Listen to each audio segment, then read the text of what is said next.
Hello friends, आज का जो अपना टॉपिक रहेगा वो रहेगा पेमेंट के ऊपर कि पेमेंट क्या होता है, different types of the payments, requirement of the payments. ठीक है, तो सबसे पहले समझते हैं कि पेमेंट होता क्या। ठीक है, तो अगर मैं देसी भाषा में कहूँ तो पेमेंट क्या होता है, वो सरफेस होता है जिसपे व्हील कांटेक्ट में रहता है। ठीक है, जो व्हील का लोड बियर करता है।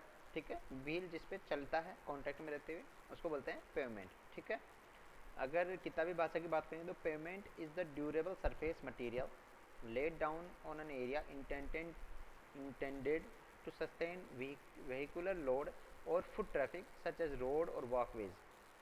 कहने का मतलब वो ये है कि वो सरफेस ड्यूरेबल सरफेस मटेरियल जो बिछाया जाता है और उसके ऊपर अपना जो व्हील होता है वो कांटेक्ट में रहता है और जो लोड सस्टेन करता है। ठीक है, उसको बोलते हैं पेमेंट। ठीक है, अब पेमेंट होता है वो दो प्रकार का हो सकता है, उसके दो टाइप्स हो सकते हैं। जो पहला होता है वो रहता है फ्लेक्सिबल पेमेंट और जो दूसरा रहता है वो रहता है रिजिड पेमेंट।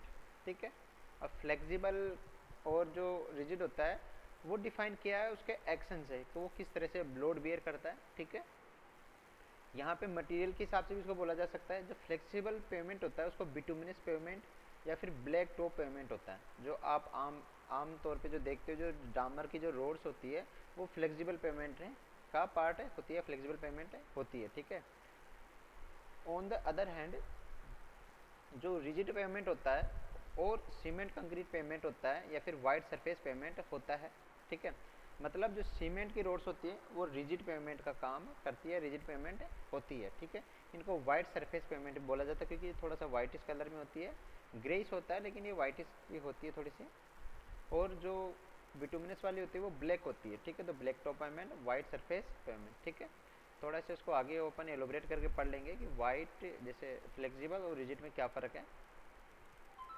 तो कंपैरिजन देख लेते हैं अपन सबसे पहले फ्लेक्सिबल में और रिजिड में। ठीक है, कि क्या क्या इसमें कंपैरिजन होता है, इसमें क्या डिफरेंस होता है। मेजर बात होती है कि भाई आपने एक को फ्लेक्सिबल बोल दिया, एक को रिजिड बोल दिया, क्यों बोल दिया, उसका कोई कारण भी तो होना चाहिए ना।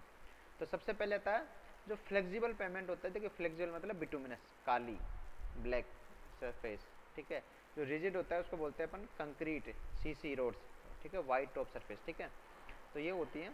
तो जो पहला डिफरेंस है वो है हैव लो फ्लेक्सिबल स्ट्रेंथ। जो फ्लेक्सिबल पेमेंट होता है उसकी जो फ्लेक्सिबल स्ट्रेंथ होती है, फ्लेक्सिबल का मतलब समझिए बीम का जो स्ट्रेंथ होता है, अगर मान लीजिए उसमें ट्रांसफर डायरेक्शन से कोई लोड पड़ता है तो उसमें बेंडिंग जनरेट होता है, तो वो फ्लेक्सिबल स्ट्रेंथ कहलाता है उसका। ठीक है, तो बेंडिंग को कितना सस्टेन कर सकता है वो। तो जो फ्लेक्सिबल पेमेंट रहता है उसमें लो फ्लेक्सिबल स्ट्रेंथ रहती है। ऑन द अदर हैंड जो रिजिड पेमेंट रहता है उसकी जो फ्लेक्सिबल स्ट्रेंथ रहती है वो हाई रहती है, समझ रहे हो, कंपेयर टू फ्लेक्सिबल के। दूसरा है load is transferred by grain to grain contact. जो फ्लेक्सिबल पेमेंट होता है उसमें जो लोड ट्रांसफर होता है वो grain to grain contact mechanism से होता है। लोड ट्रांसफर किसका, अगर मान लीजिए कोई व्हील चल रहा है, व्हील मतलब हो गया कोई गाड़ी चल रहा है, ठीक है, व्हीकल चल रहा है, तो उसका जो लोड होगा, उसका जो वेट होगा, वो क्या करेगा, वो लोड डालेगा किस पे, सरफेस पे। ठीक है, तो वो क्या होता है, जो सरफेस होता है वो ट्रांसफर करता है बेस में। जो पेमेंट है वो ट्रांसफर करता है किसमें, बेस में। तो इसमें grain to grain contact mechanism से ट्रांसफर होता है। ऑन अदर हैंड जो रिजिड पेमेंट होता है उसमें ग्रेन टू ग्रेन ट्रांसफर का कोई मैकेनिज्म नहीं होता, उसमें जो होता है स्लैब एक्शन होता है एक तरह से। ठीक है, स्लैब मतलब जैसे आपने आरसीसी में पढ़ा होगा, बीम, कॉलम, उसके बाद में आता है स्लैब, जो छत का जो रूफ होता है, तो वैसे स्लैब एक्शन का कार्य करता है, या उसमें जो मैकेनिज्म होता है वो स्लैब एक्शन मैकेनिज्म होती है। तीसरा गया सरफेसिंग कैन नोट बी ले directly on the sub grade but सब बेस इज नीडेड। जो सब ग्रेड सोइल होता है, मतलब जो सोइल होता है डायरेक्टली उसके ऊपर आप इसका जो पेमेंट को नहीं बिछा सकते, जो सरफेस होता है पेमेंट का उसको नहीं ले डाउन कर सकते, बिछा नहीं सकते हो। ठीक है, बिछाने के लिए आपको एक सब बेस की आवश्यकता पड़ेगी। ऑन द अदर हैंड जब रिजिड पेमेंट होता है उसमें आप सब बेस सोइल के ऊपर, सब ग्रेड सोइल के ऊपर में सीधा ही पेमेंट बिछा सकते हो, क्योंकि इसका जो स्लैब होता है, जो पेमेंट होता है वो काफ़ी थिक होता है। ठीक है, तो इसमें आपको सब बेस की मटेरियल की आवश्यकता नहीं पड़ती है। तो कहने का मतलब है कि जो रिजिड होता है उसमें सब बेस मटेरियल नहीं होता है, और जो फ्लेक्सिबल होता है उसमें सब बेस मटेरियल होता है। ठीक है, फिर चौथा आ गया अपने पास में no thermal stresses are induced. जो फ्लेक्सिबल पेमेंट होता है उसमें कोई भी थर्मल स्ट्रेस इंड्यूस नहीं होता है। ठीक है, मैं कह रहा था कि जो थर्मल स्ट्रेसेस होते हैं वो फ्लेक्सिबल पेमेंट में इंड्यूस्ड नहीं होते हैं, जबकि अदर हैंड जो रिजिड पेमेंट होता है उसमें फ्लेक्सिबल स्ट्रेसेस इंड्यूस्ड होते हैं। सॉरी थर्मल स्ट्रेसेस इंड्यूस होते हैं। अब थर्मल का मतलब क्या हो गया कि जैसे टेम्परेचर बढ़ता है तो आरसीसी में आप लोगों ने पढ़ रखा होगा कि आरसीसी क्या होता है, एक्सपेंड करता है टेम्परेचर इंक्रीज के साथ में, तो उसमें क्या होता है थर्मल स्ट्रेस इंड्यूस होते हैं, जबकि जो फ्लेक्सिबल होता है उसमें ऐसा कोई स्ट्रेस इंड्यूस नहीं होता है। फिर पांचवा पॉइंट इसी का जो सब पार्ट कह सकते हैं उसको कि expansion joints are not needed. जब थर्मल स्ट्रेस इंड्यूस ही नहीं होगे तो एक्सपेंशन और कॉन्ट्रैक्शन जॉइंट्स की जरूरत नहीं पड़ेगी, जबकि जो रिजिड पेमेंट होता है उसमें थर्मल एक्सपेंशन जॉइंट्स की अपन जरूरत पड़ती है। Design life 10 to 15 years. जो फ्लेक्सिबल पेमेंट होता है उसकी डिज़ाइन लाइफ होती है 10 से 15 साल, जबकि जो रिजिड पेमेंट होता है उसकी लाइफ होती है 20 से 30 साल, ऑलमोस्ट दुगनी होती है। ठीक है। Initial cost of construction is low. जो फ्लेक्सिबल पेमेंट होता है उसमें कंस्ट्रक्शन कॉस्ट होती है वो कम होती है, लो होती है, जबकि on the other hand initial cost of construction is high. Initial cost of construction क्या होती है, इसमें हाई होती है। Maintenance cost is high. जो फ्लेक्सिबल पेमेंट होता है उसमें इनिशियल कॉस्ट तो कम होती है लेकिन मेंटेनेंस कॉस्ट क्या होती है, हाई होती है, जबकि जो रिजिड पेमेंट होता है उसमें इनिशियल कॉस्ट हाई होती है लेकिन मेंटेनेंस कॉस्ट कम होती है कंपेयर टू फ्लेक्सिबल के। Road can be use for traffic with in 24 hours. ये इजी टू यूज़ होती है, मतलब होता है ना कि जैसे आपने इसको बनाया और 24 घंटे बाद इसको यूज़ कर सकते हो। लेकिन जो रिजिड पेमेंट होता है वो कंक्रीट का बना होता है तो उसको क्यूरिंग टाइम का बहुत आवश्यकता पड़ती है क्या नहीं है। तो जो रोड्स होगी वो सॉरी रिजिड पेमेंट की जो होगा उसको आप 14 दिन के बाद ही यूज़ कर सकते हो। 14 दिन का मतलब होगा क्यूरिंग पीरियड, उसकी क्यूरिंग करना बहुत आवश्यक होता है। क्यूरिंग के भी कई तरीके होते हैं जो आप लोगों ने आरसीसी में या बिल्डिंग कंस्ट्रक्शन में पढ़ रखा होगा, जैसे कंक्रीट टेक्नोलॉजी में पढ़ा होगा कि क्यूरिंग के लिए आप स्टीम क्यूरिंग कर सकते हो, मेम्ब्रेन क्यूरिंग कर सकते हो, पॉन्डिंग कर सकते हो। ये डिफरेंट टाइप्स ऑफ द है, वो दूसरे टॉपिक्स हैं। ठीक है, मतलब इसको क्यूरिंग का टाइम चाहिए ही चाहिए होता है। कोई भी कंक्रीट का जो स्ट्रक्चर होता है ना, कोई भी आप ये मान के चलिए जैसे आप फुटपाथ भी बना रहे हैं कंक्रीट का, पेमेंट बना रहे हो या पिलर या फिर कोई बिल्डिंग, हर चीज़ में आपको क्यूरिंग की आवश्यकता पड़ेगी, अदरवाइज़ क्या होगा उसमें क्रैक्स आ जाते हैं। ठीक है कि नहीं, तो इसमें क्यूरिंग की आपकी आवश्यकता पड़ती है। Damaged bye oil and certain chemicals. देखिए जो फ्लेक्सिबल पेमेंट बनता है वो क्या किससे बनता है, बिटुमिनस से। बिटुमिनस में क्या होता है, जो सर्टेन ऑयल्स और केमिकल्स की क्या होता है, सोल्यूबल रहता है तो उसको डैमेज कर देते हैं। तो पानी भी एक चीज़ का उदाहरण है, जब आप ज़्यादा देर पानी क्या होता है डार को वीक करता है। ठीक है, तो आप लोगों ने देखा होगा कि बरसात के दिनों में जो डामर की जो रोड्स होती है जिसे फ्लेक्सिबल पेमेंट बोल रहे हैं अपन, वो क्या होती है ज़्यादा डैमेज होती है, उसमें खड्डे वगैरह पड़ जाते हैं। ऑन द अदर हैंड जब जो रिजिड पेमेंट होता है वो सीमेंट का बना होता है, उसमें पानी उसका दोस्त होता है, दुश्मन नहीं होता। ठीक है, तो या फिर कह सकते कोई अदर केमिकल से उससे कोई डैमेज नहीं होता, वो किसी भी से, चाहे पानी हो चाहे कोई ऑयल हो चाहे केमिकल हो, उससे उस पर कोई फ़र्क नहीं पड़ता है। जबकि जो फ्लेक्सिबल पेमेंट में जो डामर होता है, तार होता है, बिटुमिनस होता है, उस पर उसका बहुत फ़र्क पड़ता है।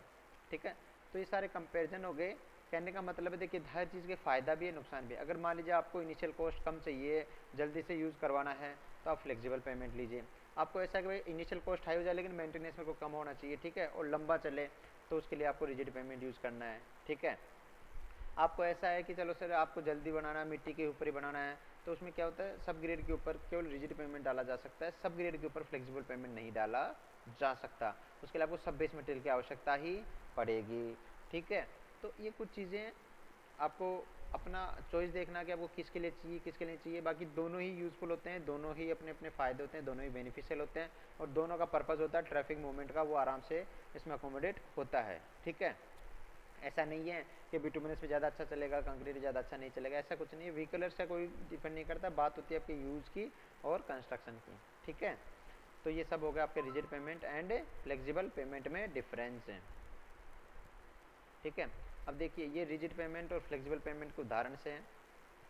देखिए रिजिड जो पेमेंट होता है वो आरसीसी का बना होता है, मैंने बताया था आपको। तो देखिए आरसीसी हो गया, इसमें आपने यहाँ पे रेनफोर्समेंट भी प्रोवाइड करवा दिया, और ये होता है जो केवल सब बेस ग्रेड के ऊपर बना होता है। देखिए मिट्टी के ऊपर ही आपने एक स्लैब डाल दिया, ये आपका आरसीसी का पेमेंट हो गया, रिजिड पेमेंट हो गया। ऑन द अदर हैंड जब आपको फ्लेक्सिबल पेमेंट बनाना है ना, तो आपको बिटुमिनस यूज़ करना पड़ेगा। देखिए इसके पास में क्या होता है, सब ग्रेड भी होता है। ठीक है, ये सब ग्रेड हो गया, उसके नीचे सब बेस है, सॉरी सब बेस हो गया, उसके नीचे सब ग्रेड हो गया मिट्टी, मिट्टी के ऊपर सब ग्रेड मतलब कंकड़ पत्थर, कुछ भी जिसको आप बोलते हो ना, रोड़ी बजरी। उसके बाद में आपको पेमेंट डाला जाता है। ठीक है, तो पेमेंट में भी वेयरिंग सरफेस वगैरह हो जाता है। चलिए ये दोनों से सिंपल सा है, आगे चलते हैं। ये एक और एग्जांपल है फ्लेक्सिबल का और रिजिड का। देखिए मैंने बताया था जो रिजिड होता है वो वाइट सरफेस होता है, तो देखिए यहाँ पे आपको दिख रहा होगा वाइट सा, और ये हो गया ब्लैक, ठीक है, क्योंकि ये आरसीसी का बना होता है तो ये वाइटिश होता है, ग्रेइश कलर होता है लेकिन थोड़ा वाइट रिजेंबल करता है। और जो बिटुमिनस का बनता है वो काला होता है, क्योंकि जो बिटुमिनस होता है वो काले रंग का होता है, ठीक है। चलिए थोड़ा और आगे चलते हैं। तो ये तो वेयरिंग सरफेस हो गए कि कैसे क्या होते हैं, ठीक है, इसमें कोई ज़्यादा डीप नॉलेज नहीं है, जो फ़र्क होता है मैंने आपको बता दिया। अब बात आती है रिक्वायरमेंट्स ऑफ अ पेमेंट, कि एक पेमेंट अपन को बनाना है तो उसकी क्या क्या रिक्वायरमेंट होनी चाहिए। तो सबसे पहले देखिए इस चीज़ को समझिए कि आपको पेमेंट चाहिए क्यों। आपको पेमेंट का मतलब हो गया एक हार्ड सरफेस जिस पे आपका टायर चलेगा, ठीक है, और वो क्या करेगा उस टायर का लोड ट्रांसफर कर देगा बेस में, सिंपल सी बात है, ठीक है। इसमें कोई रॉकेट साइंस वाली बात है नहीं है भाई। आपको एक सरफेस चाहिए, चाहे आप वहाँ पे कुछ ही बिछा दीजिएगा, ऐसा सॉलिड सरफेस चाहिए जो टायर के लोड को ट्रांसफर कर सके और उसको एक रास्ता दे सके। जैसे पहले, अब देखिए जरूरत क्यों पड़ी, कच्चे रास्ते होते थे तो उसमें आराम से चल नहीं पाते थे, जो अगर मान लीजिए मिट्टी होगी तो उसमें मूवमेंट अच्छा नहीं हो पाएगा, तो इसलिए आपको हार्ड सरफेस की आवश्यकता पड़ी, ठीक है।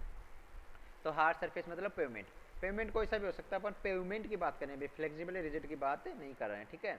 तो पेवमेंट क्या गया, sufficient thickness to distribute the wheel load stress to a safe value on the subgrade soil, sufficient thickness to distribute the wheel load stress of a safe value on a subgrade soil, मतलब आपको एक thickness, sufficient thickness चाहिए होगी जिससे क्या होगा आपका wheel का जो लोड है वो आप ट्रांसफर कर सको सबग्रेड सोइल में। पहली बात तो आगे, ठीक है, मैंने कहा भाई लोड ट्रांसफर करना ही करना।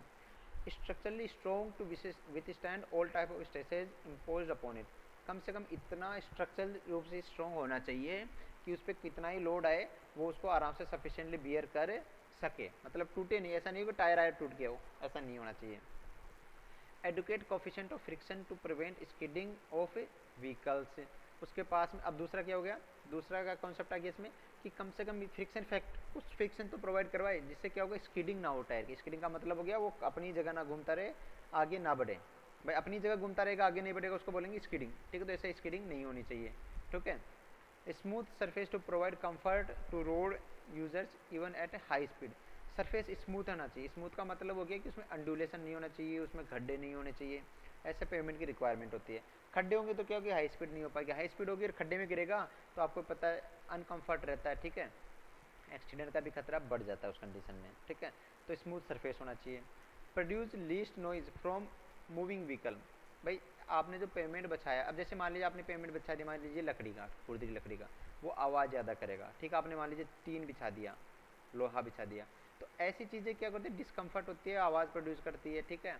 तो उस चीज़ का भी ध्यान रखना चाहिए कि भाई जैसे व्हीकल चल रहा है तो वो ज़्यादा आवाज़ प्रोड्यूस ना करे, ठीक है। फिर आगे आता है dust proof surface, so that traffic safety is not impaired by reducing visibility, dust proof होना चाहिए। ऐसा नहीं हो कि आपको सामने धूल ही धूल उड़ रहा है, आपको दिख ही नहीं रहा वो पेमेंट में, ठीक है, आपको पता ही नहीं चला कि आगे गाड़ी है कि खाई है, रास्ता घूम तो नहीं गया कहीं पे, तो विजिबिलिटी अच्छी होनी चाहिए, मतलब डस्ट प्रूफ होना चाहिए, ठीक है। ऐसा नहीं होना चाहिए कि मिट्टी उड़ती जा रही है, मिट्टी को ज़्यादा कैच कर रहा है, ऐसा नहीं होना चाहिए, डस्ट प्रूफ होना चाहिए। डस्ट प्रूफ का मतलब ऐसा नहीं कि बेटा उसमें मिट्टी आएगी नहीं, मिट्टी तो आएगी लेकिन वो उसको कैच नहीं करेगा, मतलब उसको बांध के नहीं रखेगा, जैसे अगर हवा किसे उड़ रही है तो उड़ जाने देगा, ठीक है, उसको बोलते हैं डस्ट प्रूफ, चिपका के नहीं रखेगा मतलब मिट्टी को, ठीक है।